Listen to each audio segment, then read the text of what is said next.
I would like to invite our first speakers to join us on the floor. So we have Maggie Dempster and John Roberts from Herman Miller.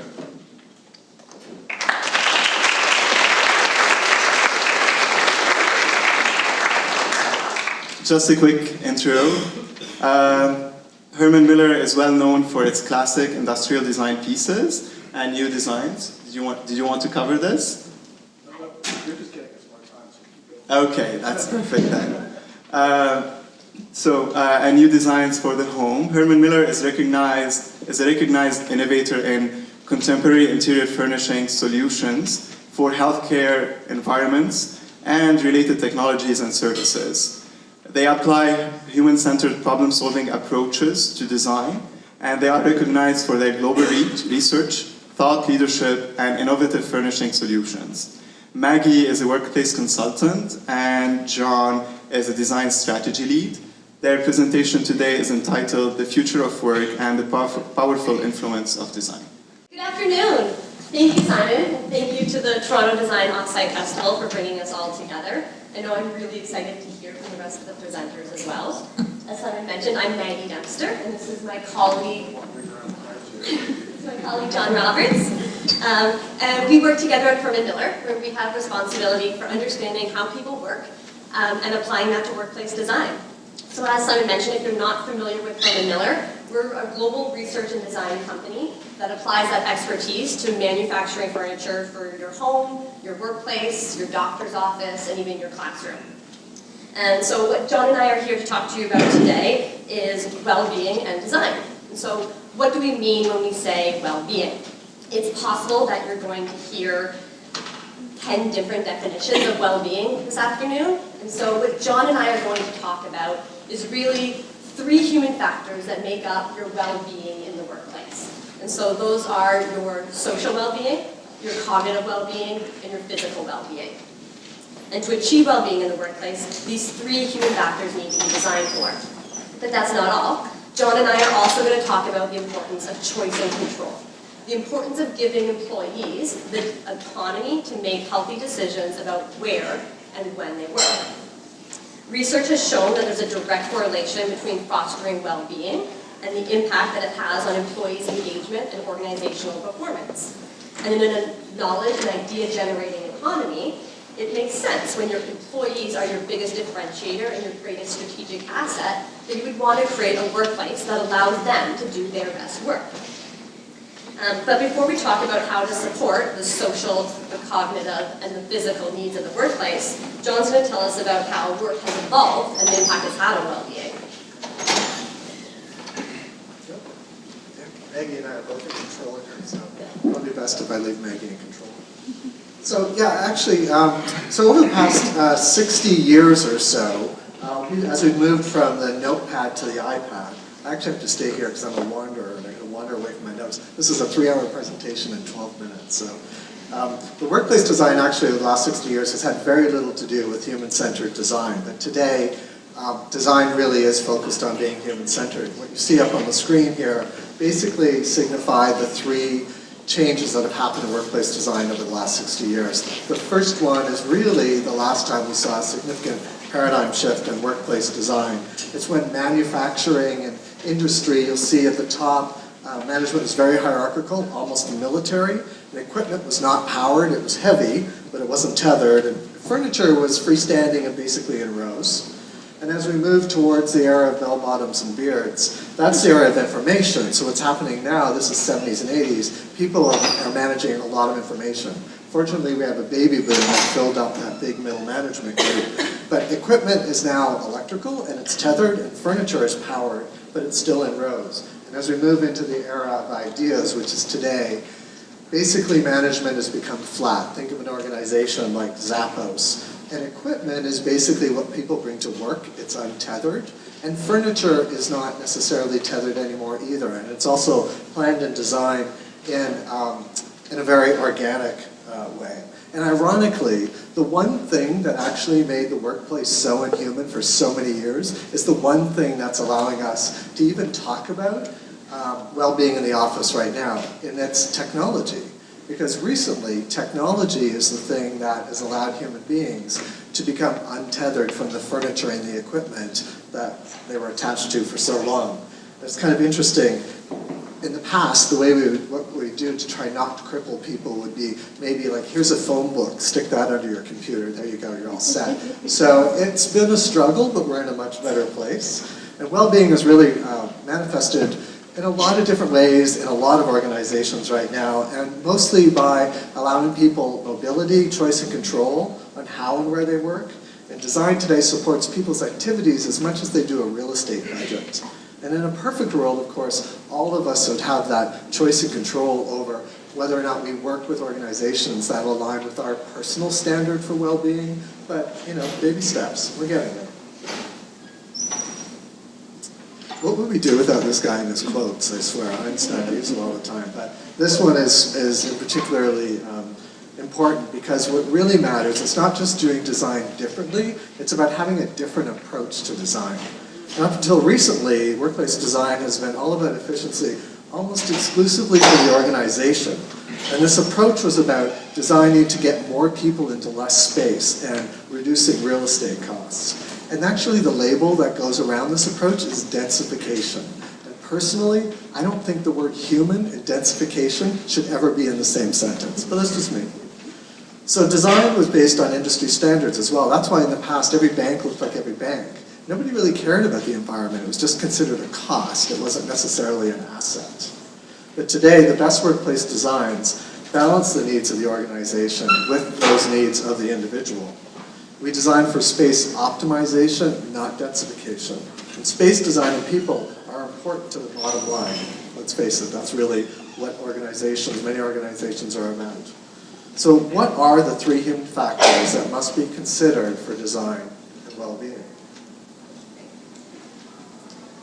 So the first human factor that we're going to talk about are those social needs. And so when designing well-being, we must consider an employee's need to be alone and to be together.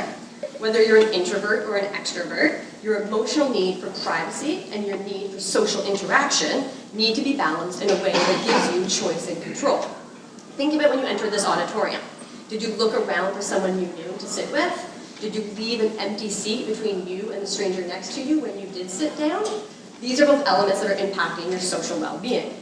To concentrate or to focus, we seek out a quiet space that's free of distraction. And a workplace needs to balance that need for privacy with that need for collaboration. And a balanced workplace can help build rapport and trust amongst teams, which ultimately contributes to their sense of belonging and their sense of community. Herman Miller conducted a global research study looking at how people come together and collaborate. And we looked at a variety of industries and hundreds of organizations around the world. And what we identified was that there was really 10 distinct work activities that knowledge workers engage in. 3 of these activities are done alone, and 7 of these are done together, as people come together to collaborate. So your pink is alone and your blue is together. And so understanding this mix of the different activities that are performed day in and day out within the workplace allows us to create a design that incorporates the human experience. And so we're no longer just looking to accommodate a head count within a certain square footage. To be competitive in today's economy, organizations are looking to leverage the collective wisdom of their employees to drive innovation and generate new ideas. And the design of the workplace directly impacts communication and idea flow. The layout, our visibility to each other, and our distance of separation are all factors that impact our likelihood to communicate and to collaborate with one another.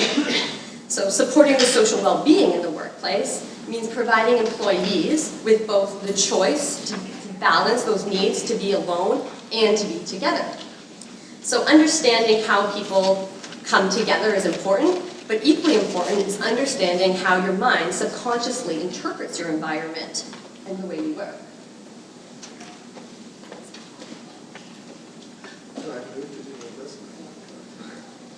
So we feel before we think. And that kind of sums it up. You don't need to remember anything more than that.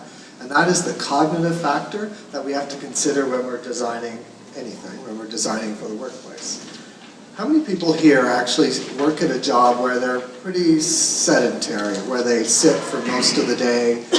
How many? Okay, so only 3 of you work? Is that what I'm There's a lot of you out there, which is great. So it's interesting. So why, if you sit all day, are you so exhausted when you get home at night and just want to, turn on the TV or do something quiet? Well, it's because of mental fatigue. The reason is that your mind is constantly monitoring, interpreting billions of bits of information, and your body is responding accordingly. But we know from a lot of research that we've done, and other people have done as well, is that your actual environment can counteract that anything that's negative in your environment if we make choice and control for that environment more intuitive. So that's what cognitive design really is about. So when you came in here today, as Maggie mentioned, did you find the room? Did you just follow the crowd? Because I have to tell you, when I walked in here, I actually stepped up to the table and I said, oh, I'm a speaker. And they looked at me really strangely because I had just signed up to speak for the Feminist Symposium. When they said, oh no, you're actually wanted down the hall. It's totally different. So when you think about it, when you came in here though, did you find it easy? Did you actually leave your coat on or take it off because of the temperature? What were all of the things that you were doing to make yourself comfortable? What's interesting though is that all of you are facing forward, which is great. Nobody's facing the back of the room. So obviously this room worked in some way to influence your behavior, and excellent at all. See, you're still looking forward. Hold on. This environment though was essentially designed to support the needs of the organization, this institution. It's not about having personal control or choice for you. You're not here that long. But what we just wanted to point out to you is that if you're aware of your surroundings and how you're behaving and what your mind is doing for you, you actually have the ability to influence your well-being. In this situation, thank you for staying with us, but in the workplace, to attract the best and the brightest talent, design has to balance the needs of the organization as well as the needs of the individual. Both have to have choice and control. So the media. Thank you, Simon, for introducing that. I'm always nervous about doing this. I'm not trashing the media, but I want to highlight the fact that the media plays an enormous role in what we do and how we act and what we design. And the challenge with the media is that, especially in design, they tend to emphasize all the ways in which we are different. And that's fine. It sells ads. It serves a purpose. It's informative. But the problem with that is that we don't get a balanced perspective on what's going on. The thing that we can't design for, really, are all the ways in which we're different. But what we can do is design for the ways in which we are the same. The balance is, of course, we don't want to lose diversity. We want to also be able to celebrate diversity. These are the 6 fundamental needs of human beings. This is based on research we've done. I don't have time to talk about each one of them. And anybody here in HR, if you get 5 out of the 6, you don't get a gold star.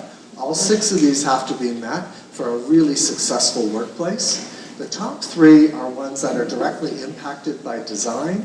And the last one, the first one actually, security, is the one we're probably all most familiar designing with. But we actually, it tends to be too much focus spent on this to the detriment of social and cognitive design. So, as John mentioned, we have these fundamental needs for security, which includes our physical safety. This goes beyond simply keeping ourselves out of harm's way, but is actually about the physical well-being and understanding our anthropometrics and how our body moves. So if you think about your posture and how you're sitting right now, are you sitting in the same manner as the person sitting next to you? The design of the workplace needs to include tools that are adjustable for the individual to ensure that they're limiting that strain on their body and not getting physical injuries. We're seeing more and more research that looks at the negative impact of being stationary for too long. And in fact, the best solution is that continuous movement. And the workplace is responding to this by creating purposeful variety. So we used to design the workplace for only 3 settings, the office, the workstation, and the meeting room. Now we're seeing a variety of settings that allow individuals to choose the setting that best supports the work they're doing. And it's that purposeful variety of offering of different postures in the workplace. So John talked about the impact technology has had on workplace design, and it's technology that's allowed people to become mobile in the workplace. Employees are no longer tethered to that seat for 8 hours a day. Wireless technology enables you to be mobile and promotes movement, empowering employees to make choices that best support their physical well-being as well as their social and cognitive needs. Of course, in a perfect world, we would all enjoy the luxury of complete autonomy, choice, and control over the design of our environments. How many actually have that luxury at home? Okay, nobody. Excellent. So you get it. We're actually not alone. We're rarely alone. So we don't have independent choice. So since each and every one of us is unique, is it actually possible to come up with one standard for well-being? No, there's going to be variety. We are individuals, and we are individuals in groups. And for there to be prosperity in this dynamic, we need a balance between the individual and the group, as well as a balance in the passion and the purpose of what that group puts out to the world and what that group gets back. And this is how we understand workplace design, furniture, and prosperity for Herman Miller. And if balance is the key to supporting well-being for both individual organizations, for both individual and organizations to prosper, how do we achieve balance? So it's basically what we've just talked about. The design of workplace should reflect what is unique about each organization through the three human factors. The design should allow individuals to have choice and control, which will vary from by degrees from organization to organization. And the design should support all the ways in which we are the same while celebrating diversity. An environment that supports well-being supports change.